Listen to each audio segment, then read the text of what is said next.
വൈക്കം പാർക്കിന് മുൻപിൽ സ്ഥാപിച്ചിരുന്ന കൂറ്റൻ നാഴികമണി ശില്പം കായലോര ബീച്ചിന് സമീപത്തേക്ക് മാറ്റുന്നു. 4 മാസം മുമ്പുണ്ടായ ശക്തമായ കാറ്റിലാണ് നാഴികമണി ശില്പം ഒരു വശത്തേക്ക് മറിഞ്ഞത്. കായലോര ബീച്ചിലേക്കുള്ള വഴിയുടെ അവസാനം വേമ്പനാട്ടുകായലിൽ മണി സ്ഥാപിക്കാനാണ് ലളിതകലാ അക്കാദമിയുടെയും വൈക്കം നഗരസഭയുടെയും തീരുമാനം.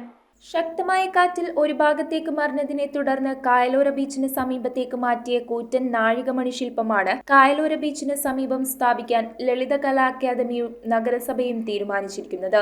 കുട്ടികളുടെ പാർക്കിന് മുൻപിൽ സ്ഥാപിച്ചിരുന്ന നാഴികമണി 4 മാസം മുൻപാണ് ശക്തമായ കാറ്റിനെ തുടർന്ന് ഒരു വശത്തേക്ക് മറിഞ്ഞത്. ലളിതകലാ അക്കാദമി സെക്രട്ടറി ഉൾപ്പെടെയുള്ളവർ വന്ന് അത് നമുക്ക് പുനഃസ്ഥാപിക്കാനുള്ള നടപടിയായിട്ടുണ്ട്.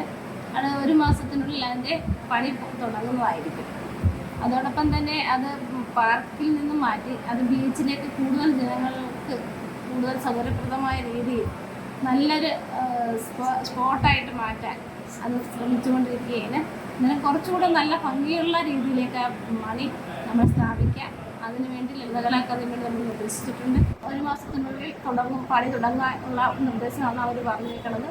Lalithakala academy secretary N Balamuralikrishnan, Vaikom നഗരസഭാ chairperson Preetha Rajesh, vice chairman PT Subhash, architect CP Sunil, junior architect Shalini S Kumar, D Manoj Vaikom എന്നിവർ സ്ഥലം സന്ദർശിച്ചു.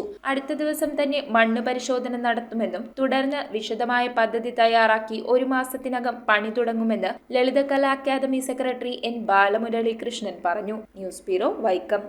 റിങ്ങുകൾ 1 ഗ്രാമിൽ തുടങ്ങുന്ന മാലകൾ, നെക്ലസുകൾ 9,000 രൂപ മുതൽ ഡയമണ്ട് നെക്ലസുകൾ 1 ലക്ഷം മുതൽ ആരംഭിക്കുന്ന വെഡിംഗ് സെറ്റുകൾ.